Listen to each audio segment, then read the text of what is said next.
नमस्कार, प्रणाम। कहानी के इस एपिसोड में मैं सूरज राय आपका स्वागत करता हूं। अगर आप मेरे चैनल पर नए हैं तो प्लीज़ मेरे चैनल को सब्सक्राइब कर लें। चलिए कहानी शुरू करते हैं। इंदौर से चलकर एक माला बेचने वाली लड़की प्रयागराज के कुंभ मेले में आती है। कुंभ मेले में वो माला बेचती थी जगह जगह पर, लेकिन उसकी निगाहें किसी न किसी को ढूंढती रहती थी। कई लोग इस चीज को भांप गए थे और वो उससे पूछते थे कि तुम माला तो बेच रही हो, लेकिन तुमको देखकर ऐसा लगता है कि तुम किसी को ढूंढ रही हो। वो लड़की सबसे यही कहती कि नहीं, मैं गरीब घर की बेटी हूं, मैं माला बेचकर अपना जीविकोपार्जन करती हूं, इसी से मेरा घर चलता है। लेकिन उस लड़की की एक विशेषता ये थी कि जहां कहीं भी नागा साधुओं का जमघट लगता, जैसे इस बार कुंभ मेले में लगा था, इसी प्रकार से नागा साधुओं का अलग अलग जगह पर यज्ञ जब होता है तो वहां भी नागा साधु जाया करते हैं। कोई उनका विशेष आयोजन होता है, वहां भी जाया करते हैं। तो ये सब कुछ पता लगाती रहती वो लड़की और वहां जाती। कई सारे नागा साधु थे जो उस लड़की को पहचानने भी लगे थे। कई लोगों का ये मानना था कि इसका नागा साधुओं के प्रति जो है विशेष लगाव है, विशेष आस्था है। लेकिन सच ये नहीं था दोस्तों, सच कुछ और था। सच ये था कि उस लड़की को एक लड़के से प्रेम था और एक दिन गुस्से से उसने उस लड़के से कह दिया था कि जा कहीं पर मर जा। और वो लड़का घर छोड़कर भाग गया था और तब से आज तक वो लड़का कहीं नहीं मिला। वो उसे ढूंढने की बहुत कोशिश की। ढूंढने के क्रम में एक पता चला कि वो लड़का शायद नागा साधु बन गया है और वो फिर नागा साधुओं के पीछे पड़ गई। उसे उम्मीद थी कि अगर मैं नागा साधुओं के पीछे जाऊंगी तो कभी न कभी मेरा वो खोया हुआ प्रेम मिल जाएगा, और इसी कारण से वो हर आयोजनों में जाया करती थी। कुंभ में भी वो इसी मकसद के साथ आई थी, साथ में वो माला बेचती थी। उसका मकसद तो था कुछ और, लेकिन यहाँ पर होने को कुछ और होना ही मंजूर था। वो लड़की इतनी खूबसूरत थी कि सोशल मीडिया के कोई आदमी ने उसकी एक वीडियो बनाई, उसका रील बनाकर सोशल मीडिया पर डाल दिया और वो वीडियो रातों रात वायरल हो गई। पूरे भारत में शायद ही कोई ऐसा आदमी होगा जिसने उस लड़की की रील न देखी होगी। जो भी लोग आते उसके साथ फोटो खिंचवाने की फिराक में रहते। अब उसका तो उस मेला में रहना दूभर हो गया था। वो जहां भी जाती भीड़ जमा हो जाती। अब वो जिस काम के लिए आई थी वो काम वो कर नहीं पा रही थी, अपने प्रेमी को ढूंढ नहीं पा रही थी। वो बहुत ही परेशान थी अंदर से। वो ये सोच रही थी कहां से कहां मेरी रील वायरल हो गई, और वो अपने को हमेशा छुपा के रखने लगी। अपने ऊपर कंबल डाल के रखती जिससे कि कोई उसे न पहचाने। जब कभी भी थोड़ा भी वो अपना चेहरा दिखा देती तो वहीं पर भीड़ इकट्ठा हो जाती, मीडिया वाले वहीं पर पहुंच जाते। अब उस लड़की के लिए बहुत बड़ी समस्या आ गई थी। एक दिन 7-8 बजे रात में वो लड़की बहुत परेशान होकर एक जगह पर कंबल ओढ़कर बैठी हुई थी, परेशान थी। तभी उसको पीछे से आकर एक आदमी कंबल को टटोलता है और कहता है कि ए लड़की, वो सामने जो पंडाल में नागा बाबा हैं वो तुमको बुला रहे हैं। लड़की घबरा जाती है, लेकिन नागा साधु की बात को कैसे टाले, कुंभ मेला है ही उन लोगों का। तो वो कंबल डाले ही वहां पहुंच जाती है डरते डरते। वहां पहुंचते हैं तो नागा साधु उसको कहते हैं कि तुम बैठ जाओ। नागा साधु एक लौंगोट पहने हुए रहते हैं। वहां पर अलाव जल रहा होता है लकड़ी का, जिसके कारण सर्दी नहीं लगती। वहां पर जितने भी लोग थे उन सब से वो नागा साधु अलग अलग तरीके की बातें कर रहा था। होते होते 2 घंटे बीत गए, सारे लोग जाने लगे तो वो लड़की भी वहां से चलने का सोची। तो नागा साधु ने इशारा किया कि नहीं, तुम बैठो, तुमसे कुछ विशेष काम है। लड़की थोड़ा सा घबरा गई, क्योंकि उस पंडाल में जितने भी लोग बैठे हुए थे वो सारे चले गए। वहां पर उस नागा साधु के साथ और बस 2-3 नागा साधु ही बचे। जब सारे लोग चले गए तो उस मेन जो नागा साधु था वो अन्य को इशारा देकर कहता है कि तुम लोग चले जाओ। वो जब चला जाता है तो लड़की और ज्यादा घबरा जाती है और कहती है कि बाबा मैं भी जा रही हूं। बाबा उसका हाथ पकड़ लेते हैं और कहते हैं कि नहीं, तुमको नहीं जाना है, तुम बैठो। लड़की किसी भी तरीके से वहां भाग तो जाना चाहती थी, लेकिन बाबा ने हाथ पकड़ रखा था, जाए तो जाए कैसे, चिल्ला भी नहीं सकती थी। तो बैठ गए। फिर बाबा धीरे धीरे उसके नजदीक आए। लड़की और घबरा गई। लड़की ये सोचने लगी कि मैं कहां से कहां यहां आ गई। इससे पहले ही सोशल मीडिया पर वायरल होकर मैं परेशानी में पड़ गई हूँ और मैं आ गई इस बाबा के चक्कर में। लड़की को लगा कि अब मेरे साथ कुछ अनहोनी होने वाली है और उसने अपनी आंखें बंद कर ली। लेकिन तभी उसको सुनाई दिया, नागा बाबा बोला कि बेटी, मैं जानता हूं कि तुम किस परेशानी में हो। मैं जानता हूं कि तुम माला बेचने इस मेला में नहीं आई हो, तुम अपने प्रेमी को ढूंढने आई हो। और मैं यह भी जानता हूं कि तुम्हारा प्रेमी कहाँ है और किस प्रकार से तुमसे मिलेगा। लेकिन मैं चाहता हूं कि तुम्हारी क्या कहानी है, पूरी कहानी तुम मुझे शुरू से अंत तक सुनाओ। नागा साधु के मुंह से ये बात सुनकर वो लड़की एकदम अवाक रह जाती है कि मैंने आज तक तो किसी को ये बताया ही नहीं कि मैं किस उद्देश्य से मेला में आई हूं, और ये कैसे जान गए। जरूर इनके पास कोई ना कोई ताकत है।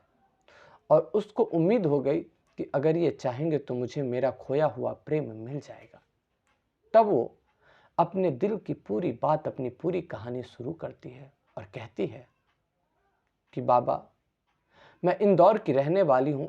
मेरे जो पिताजी एक सरकारी दफ्तर में प्यून थे और उनको सारे लोग प्रेम से सिंह जी कहते थे। उसी दफ्तर में एक नौजवान बड़ा बाबू आता है जिसकी उम्र 25-26 साल थी। नियम के हिसाब से मेरे पिताजी उस बड़ा बाबू को सर कहा करते थे। तो वो बड़ा बाबू मेरे पिताजी से बोले कि देखिए सिंह जी, आप मुझे सर मत कहा कीजिए, आप चाहें तो आप मेरे नाम में ही जी लगा दीजिए। और तब से ये बात मेरे पिताजी को बहुत अच्छी लगी। वो जो बड़ा बाबू आए उनका नाम था शोभित।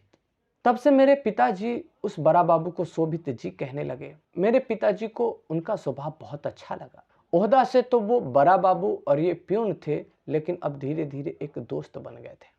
जब भी पिताजी घर पे आते तो शोभित की बहुत बड़ाई किया करते। हमारे ऑफिस में जो नए बड़ा बाबू आए हैं बहुत ही ईमानदार हैं, काम बहुत ही ईमानदारी से करते और स्वभाव इतना मीठा है। मेरे घर में हमेशा शोभित की चर्चा होती रहती थी। एक दिन की बात है कि शोभित जी मेरे पिताजी से कहते हैं कि देखिए सिंह साहब, मुझे लगता है कि मुझे यहाँ से ट्रांसफ़र कराना पड़ेगा। तो मेरे पिताजी कहते हैं कि क्यों, ऐसा क्यों? तो शोभित बताता है कि डॉक्टर ने मुझे फैटी लीवर बताया है और यहाँ पे खाना मुझे ठीक नहीं मिल रहा है, इसलिए मुझे यहाँ से जाना होगा। या फिर आपको अगर लगता है कि कोई घर जैसा खाना बनाकर कोई कैंटीन देता हो तो मुझे बताइए। कुछ देर सोचने के बाद मेरे पिताजी ने शोभित से कहा, क्यों ना आप मेरे घर का खाना खाइए, मैं अपने लिए लाता हूं, मैं आपके लिए भी लेता आऊंगा। यह सुझाव शोभित को पसंद आ जाती है। उसके बाद जब प्रथम दिन मेरे पिताजी शोभित के लिए घर से खाना लेकर जाते हैं, शोभित खाते हैं तो उसके बाद बड़ाई करते पीछे नहीं हटते। कहते हैं कि सिंह साहब, मैंने खाना तो बहुत खाया लेकिन आज तक ऐसा खाना नहीं खाया। कितना बढ़िया खाना बना है, एकदम देसी स्टाइल में। किसने बनाया? तो मेरे पिताजी बताते हैं कि मेरी बेटी ने बनाया। तब शोभित जी ने कहा कि आपकी बेटी बहुत अच्छा खाना बनाती है। उसके बाद मेरे घर से प्रत्येक दिन खाना जाने लगा और जब भी खाने की वहां पर शोभित जी बड़ाई करते तो पिताजी घर पर आकर कहते कि वाह, आज का खाना सर को बहुत पसंद आया। ये बात सुनकर मैं शोभित जी के तरफ थोड़ा सा खिंचाव महसूस करने लगी थी। एक दिन की बात है कि मेरे पिताजी को कहीं जाना था तो वो छुट्टी ले लिए, लेकिन मुझे कह के गए कि ऑफिस में सर के पास खाना पहुंचा देना। मैं चली गई पहुंचाने। जब मैं वहां गई और उस आदमी को देखी तो मैं देखती रह गई। पर्सनालिटी इतना बढ़िया कि उसके सामने हीरो फेल हो। जी हजूरी करने वालों की आगे और पीछे कतार लगी हुई है और फिर भी उसका स्वभाव इतना सौम्य, कह नहीं सकते। जितनी उसकी खातिरदारी हो रही थी उतना में तो किसी को भी घमंड हो जाए, लेकिन उस आदमी के चेहरे पर एक घमंड की लकीर तक नहीं थी। और यही देखकर मैं उस आदमी के ऊपर फिदा हो गई। मैं मन ही मन उसको अपना दिल दे दी। मैं खाना लेकर पास पहुंची तो वो एक बार मेरे तरफ देखे और फिर बोले, अच्छा आप सिंह साहब की बेटी हो, आप ही खाना बनाती हो, बहुत अच्छा बनता है, मुझे बहुत पसंद आता है। इस तरीके से जो शोभित जी ने मुझसे बात की वो बातें मेरे दिल तक उतर गई। मैं वहां से तो चली आई, लेकिन उनकी बातें हमेशा मेरे कानों में गूंजती रही। और उसके बाद मैं किसी न किसी बहाने ऑफिस में जाने लगी, छुप छुप के उनको देखने के लिए। वैसे मुझे पता था कि मेरी इतनी औकात नहीं है कि मैं शोभित जी को मिल पाऊँ, शोभित जी मुझे मिल जाएं या वो मुझसे प्रेम करने लगे, लेकिन मैं दिल के हाथों मजबूर थी। मैं उनको देखे बिना मुझे चैन नहीं आता था और जिसके कारण मैं किसी न किसी बहाने ऑफिस चली जाती। लेकिन पता नहीं कैसे दिल की बातें दिल तक पहुंच ही जाती है और मेरे दिल की बातें भी शोभित जी तक पहुंच गए। उनको एहसास हो गया और एहसास ही नहीं हुआ, देखते देखते उनके मन में भी मेरे लिए प्रेम जग गया। मन ही मन मैं भी उन्हें चाह रही थी, वो भी चाह रहे थे, लेकिन अब तक मेरी एक दूसरे से कोई बातचीत नहीं हुई थी इस टॉपिक पर। एक दिन मेरा बर्थडे आता है और उस बर्थडे को मेरे पापा शोभित जी को इनवाइट करते हैं मेरे घर पे। शोभित जी भी मेरे घर पे आते हैं और मैं पूरा हिम्मत बांध के रखती हूँ कि आज चाहे कुछ भी हो मैं अपने दिल की बात कह ही दूंगी। बर्थडे सेलिब्रेट हो रहा था, केक वेक कटी और सबको खाना खिलाना था।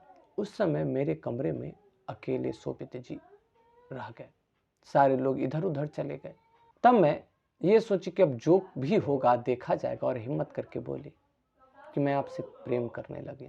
शोभित जी ने भी अपने दिल की बातें कह दी। उन्होंने भी कहा कि मैं भी तुमसे प्रेम करने लगा हूँ, लेकिन कहने में मुझे भी संकोच हो रहा था। अच्छा हुआ कि तुमने शुरुआत कर दी। और उसके बाद फिर हम दोनों के बीच बातचीत शुरू हो गई और धीरे धीरे ये प्रेम परवान चढ़ता चला गया। हम दोनों एक दूसरे के प्रेम में बहुत ज़्यादा ही बंध गए। फिर एक दिन हम दोनों प्लान करते हैं कि आज हम लोग पार्क में मिलने चलेंगे। वो हम दोनों का प्रथम मिलन था। शोभित जी ही मुझे बोलते हैं कि फलाने जगह फलाने पार्क में तुम आओ, मैं वहीं पर मिलूंगा। मैं भी चली जाती हूँ। हम दोनों वहाँ मिलने जाते हैं, लेकिन हम लोगों का दुर्भाग्य था कि मेरे घर के बगल के एक अंकल हम दोनों को देख लेते हैं। हम दोनों को तो पता नहीं चलता, लेकिन जब मैं वहाँ से घर पर आती हूँ तो मेरे घर पर बवंडर मचा हुआ था। मेरे जो पिताजी थे मुझे डांटना शुरू कर देते हैं और बोलते हैं, बता तू कहाँ गई थी। मैं बोली कि मैं कहीं नहीं गई थी, मैं अपने सहेली के घर पर गई थी। फिर पिताजी मुझसे बोलते हैं कि झूठ मत बोलो, मुझे पता है कि तू पार्क में गई थी। मेरा और शोभित जी का साथ का एक तस्वीर उस बगल वाले अंकल ने मेरे पापा को भेज दी थी। वो तस्वीर मुझे पापा ने दिखाया। अब मेरे पास कहने के लिए कुछ नहीं था। पापा इतने गुस्से में थे कि मैं डर के मारे कुछ का कुछ बोल गई और मेरे मुंह से अपने आप को बचाने के चक्कर में एक गलत बात निकल गई। मैंने पापा से कह दिया कि वो जो आपके शोभित जी हैं वो मुझे ब्लैकमेल करते हैं, वो मेरे साथ ज़बरदस्ती करना चाहते हैं और मैं वही समझाने पार्क में उनको गई थी। ये बात जब मेरे पापा सुने वो एकदम गुस्से से लाल हो गया। वैसे भी वो बहुत गुस्से वाले थे, उनसे गुस्सा बर्दाश्त नहीं होता। उन्होंने तुरंत मेरे सामने ही शोभित जी को कॉल लगाया और कॉल लगाकर और बहुत ही सख्त लहजे में बात किया और कहा कि सर मैं आपको क्या समझता था और आप क्या निकले। जिस थाली में खाए उसी में आपने छेद कर दिया। आप तो मुझे अपना दोस्त कहते थे और आप दोस्त की बेटी पर ही डोरे डालने लगे। आप दोस्त की बेटी के साथ ही बदतमीजी करने लगे। मैंने आप पर भरोसा किया और आपने मुझे धोखा दिया। जिस लड़की ने आपके लिए खाना बनाया आप उसी की इज्जत को तार तार करने पर लग गए। अगर मेरी बच्ची समझदार नहीं होती तो मेरी बच्ची की इज्जत के साथ तो आप खिलवाड़ कर जाते। मेरे पापा फोन पर इधर से ये बोलते जा रहे थे और उधर से शोभित जी की कोई आवाज नहीं आ रही थी।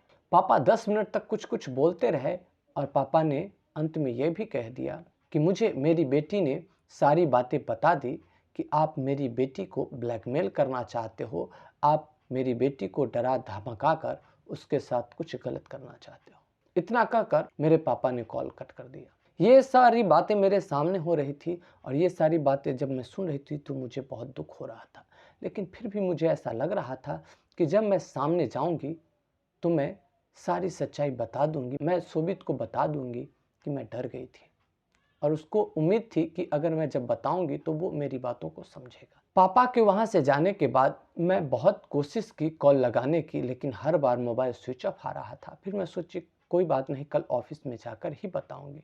लेकिन कल शोभित जी ऑफिस में आए ही नहीं। मैं परसों गई, परसों भी नहीं आए और इस तरीके से मैं सप्ताह महीने जाती रही, नहीं आए और अंत में पता चला कि शोभित जी ने रिजाइन दे दिया है, नौकरी छोड़ दी है।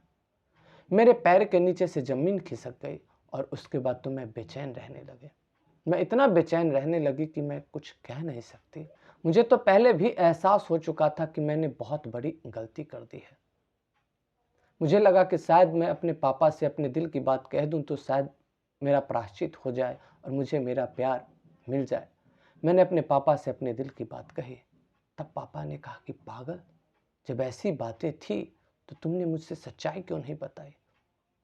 वो इतने अच्छे स्वभाव वाले आदमी को मैंने क्या क्या कह दिया, उसके दिल पर क्या बीती होगी, इसकी तुम्हें उम्मीद है?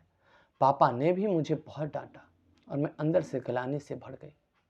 प्रेम तो मुझे उससे बेपनाह था ही, लेकिन मेरे पापा का उसने जो कोई उत्तर नहीं दिया था, इससे और प्रेम बढ़ गया था। मैं उसके बिना जी नहीं सकती थी। मैं पागलों की तरह भटकने लगी। मैं हर जगह पता लगाने लगी कि वो कहाँ है, कैसा है। तब मुझे किसी ने बताया कि वो नागा साधु बन गया है और तब से ही मैं हमेशा पता करती रहती हूँ कि कहाँ पर नागा साधुओं का जमेरा लगेगा और मैं वहाँ पर जाकर उसको ढूंढने की कोशिश करती हूँ। और इतना कहते कहते वो लड़की रोने लगी। तब नागा साधु लड़की से कहते हैं कि चुप हो जाए बेटी, तुमने जो गलती की थी उसका तुमको प्रायश्चित तुमने कर लिया, उसकी सजा तुमको मिल गई, लेकिन तुम्हारा प्रेम सच्चा है। तुम्हारा जो प्रेमी है इसी कुंभ में है और तुमको आज ही मिलेगा। मैं जानता हूं तुम्हारा प्रेमी कहाँ है।